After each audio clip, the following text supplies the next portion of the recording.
तुर्की ने बना ली anti Israel international force.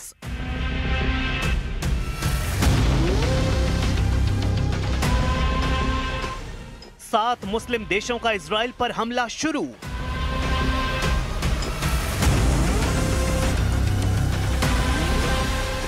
America के एटम बम से जलेगा इजराइल।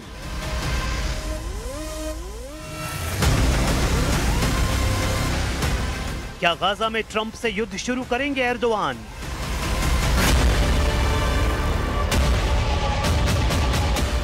जिस युद्ध के खात्मे का ऐलान ट्रंप ने कर रखा है, जिस युद्ध में ट्रंप ने इजराइल की जीत का दावा कर रखा है, जिस युद्ध को भड़काने वालों को ट्रंप ने भस्म कर डालने की धमकी दे रखी है, उसी युद्ध में 7 मुस्लिम देशों ने बारूदी साजिश का तड़का लगा दिया है।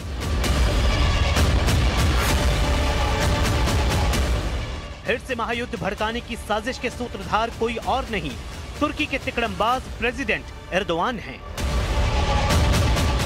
जिन्होंने 7 मुस्लिम देशों के लीडर का जमघट लगाकर इजराइल की तबाही की चेतावनी दे डाली है। तुर्की आर पार के मूड में आ गया है। तुर्की ट्रंप की भी नहीं सुन रहा है। तुर्की महाविनाश के हथियारों की धौंस जमा रहा है। गाजा में नई इंटरनेशनल स्टेबलाइजेशन फोर्स पर छिड़े घमासान के साइड इफेक्ट जान लेते हैं। ट्रंप के करवाए समझौते के तहत गाजा में सुरक्षा के लिए कई देशों की संयुक्त सेना की तैनाती की जानी है, जिसमें शामिल होने के लिए तुर्की और पाकिस्तान फड़फड़ा रहे हैं।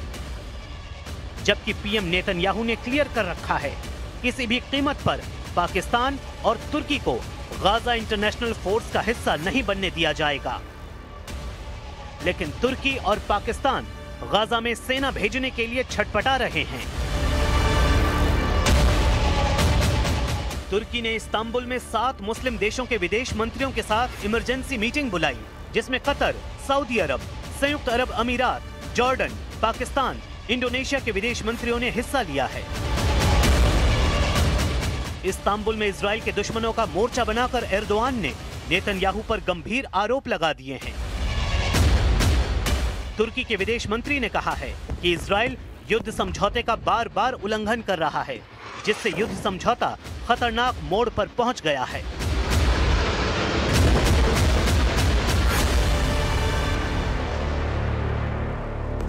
Ancak mutabakatın harfiyen uygulanması konusunda bildiğiniz gibi bazı sorunlar da yaşanmakta. İsrail ateşkesi düzenli biçimde ihlal ediyor ve insani yardımın ihtiyaç duyulan düzeyde ulaştırılmasına engel oluyor.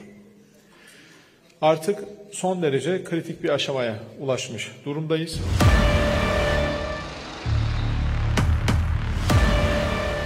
तुर्की का प्लान इजराइल को गाजा में घेरने का है, जिसके लिए वो पाकिस्तान के साथ गठजोड़ कर संयुक्त सेना में शामिल होने की जुगत भिड़ा रहा है। अमेरिकी वेबसाइट एक्सियोस के मुताबिक गाजा में ट्रंप ऐसी संयुक्त सेना तैनात करना चाहते हैं जिसमें सिर्फ अमेरिकी सहयोगी देश शामिल हों। ट्रंप के क्लीन कोलिएशन फोर्स गाजा मिस्र बॉर्डर की सुरक्षा करेगा, साथ ही उन गलियारों की रक्षा करेगा जहां से राहत सामग्री बिना रुकावट गाजा तक पहुंचे। ट्रंप ऐसी सेना गाजा में तैनात करने के मूड में हैं जो जरूरत पर बड़े ऑपरेशन भी अंजाम दे सके। यही फोर्स फिलिस्तीनी पुलिस को ट्रेनिंग के साथ हमास के हथियारों को जब्त करने का मिशन भी चला सके। ऐसे देश जिन पर ट्रंप भरोसा करते हैं, कम से कम वो पाकिस्तान और तुर्की नहीं हैं, क्योंकि इन दोनों देशों पर नेतन्याहू को सख्त एतराज है। इजराइल अभी भी गाजा, रफाह और खान यूनिस पर हमले कर रहा है। पीएम नेतन्याहू ने बताया है कि इन सभी इलाकों में हमास लड़ाकों ने डेरा जमा रखा है, जिनका सफाया तेजी से किया जा रहा है। नेतन्याहू ने ये धमकी भी दी है कि अगर अब इजराइल के किसी भी सैनिक को नुकसान पहुंचा तो सबसे भयानक हमला होगा। זה שישנם כיסים של חמאס עדיין בשטחים שהם בשליטתנו בעזה, ואנחנו מחסלים אותם באופן שיטתי. יש 2 בעצם ברפיח ובח'אן יונס, והם יחוסלו. הדבר השלישי זה כל השאלה של סיכון לכוחותינו. ההנחיה שלי היא חד משמעית.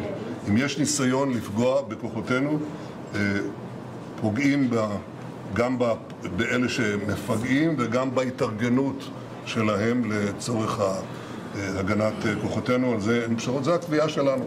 אנחנו מדווחים לידידינו האמריקנים, אנחנו לא מבקשים את רשותם. צריך להבין את זה, כי אני שומע הרבה דברים שהם פשוט אינם נכונים. אנחנו שומרים על האחריות הביטחונית העליונה ואנחנו לא נוותר על זה. वाफा न्यूज एजेंसी की रिपोर्ट में बताया गया है कि इजराइल ने बीते एक महीने में हजारों हमले कर भारी तबाही मचाई है। इजराइल ने 1584 हमले वेस्ट बैंक, 542 हमले रामल्लाह, 542 हमले अल बिरेह, 412 बार बमबारी नबलस, 401 हमले हेब्रोन में किए हैं। इजराइल हमास युद्ध समझौते के बाद भी युद्ध पूरी तरह खत्म नहीं हुआ है, क्योंकि हमास हथियार छोड़ने के लिए तैयार नहीं है। हमास लड़ाके जैसे ही मौका पा रहे हैं, इजराइल के सैनिकों पर भयानक हमले कर रहे हैं। इसके जवाब में इजराइल बारूद बरसा रहा है, लेकिन इजराइल के लिए ज्यादा दिन तक हमले कर पाना आसान नहीं होने वाला। जैसे ही संयुक्त देशों की सेना गाजा में तैनात होगी, इजराइल के हाथ बंध जाएंगे। तुर्की ने आरोप लगाए हैं कि गाजा युद्ध समझौता तोड़ने के सभी पैंतरे नेतन्याहू आजमा रहे हैं।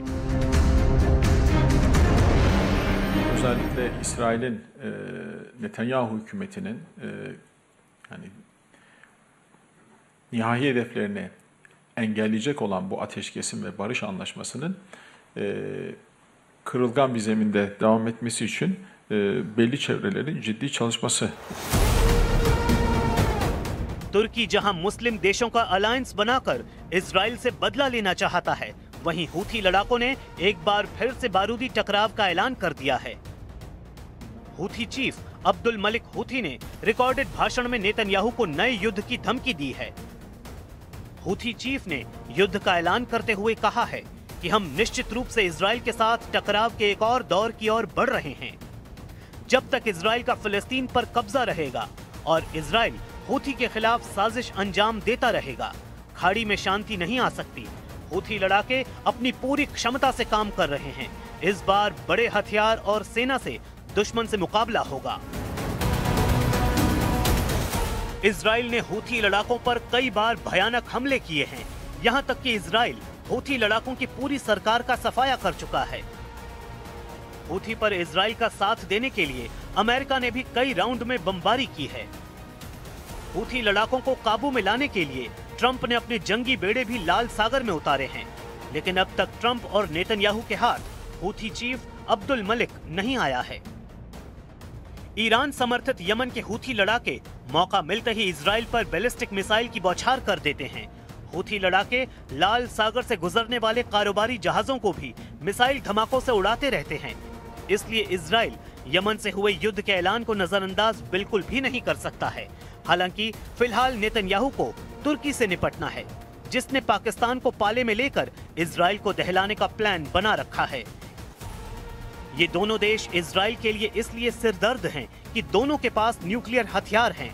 Bulletin of the atomic scientist के मुताबिक पाकिस्तान के स्वयंभू फील्ड मार्शल के एटमी गोदाम में 170 के करीब परमाणु बम हैं। वहीं नेटो सदस्य देश होने की वजह से तुर्की में अमेरिका के 20 B-61 परमाणु बम तैनात हैं। पहले तुर्की में करीब 100 एटम बम का अनुमान भी लगाया जाता रहा है, इसलिए पक्के तौर पर एटम बमों की संख्या 20 से ज्यादा हो सकती है। तुर्की और पाकिस्तान दोनों देशों की सेनाएं इजराइल से बड़ी हैं। तुर्की के हाईटेक हथियार फाइटर ड्रोन इजराइल से ज्यादा घातक माने जाते हैं। तुर्की के पास पुतिन का दिया डिफेंस सिस्टम भी है। तुर्की की नेवी और मिसाइल पावर को भी इजराइल से ज्यादा पावरफुल माना जाता है।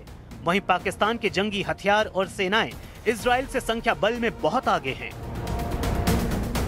पाकिस्तान ने हाल ही में खाड़ी देशों से ऐसी डील की है जिससे भी इजराइल अलर्ट पर है। पाकिस्तान और सऊदी अरब के बीच युद्ध समझौता हुआ है, जिसकी शर्तें ये हैं कि अगर किसी भी देश पर हमला हुआ तो दोनों देश उसका जवाब देंगे। मतलब पाकिस्तान इजराइल युद्ध शुरू हुआ तो सऊदी अरब को मुनीर सेना के साथ युद्ध में कूदना ही पड़ेगा। पाकिस्तान तुर्की की जुगलबंदी जहां नेतन्याहू की टेंशन बन गई है, वहीं ट्रंप के लिए इस ईरान से बड़े खतरनाक सिग्नल मिले हैं। अमेरिका में पाकिस्तानी मूल के मोहम्मद पहलवान के कांड ने हड़कंप मचा दिया है। पाकिस्तानी मूल का मोहम्मद पहलवान ईरान के बने हथियारों को हूथी लड़ाकों को तस्करी करता था। हूथी लड़ाकों को जिन हथियारों की सप्लाई पहलवान ने की, उसमें बैलिस्टिक मिसाइलें, एंटी शिप क्रूज मिसाइल शामिल थीं। अमेरिका में रहकर इजराइल के दुश्मनों को हथियार तस्करी करने वाले पाकिस्तानी पहलवान को 40 साल की सजा सुनाई गई है। हालांकि अभी कितने पाकिस्तानी तस्कर अमेरिका में इजराइल की तबाही का प्लान बना रहे हैं, ये साफ नहीं हो पाया है। हालांकि प्रेसिडेंट ट्रंप ने फिर से साफ किया है कि इजराइल पर आने वाली हर मुसीबत का सामना वो खुद करेंगे। ट्रंप ने इजराइल के दुश्मनों को धमकी दी है कि अगर किसी ने ज्यादा जुर्रत दिखाई तो अमेरिका उन्हें मसल कर रख देगा, वो फिर चाहे तुर्की हो या फिर पाकिस्तान।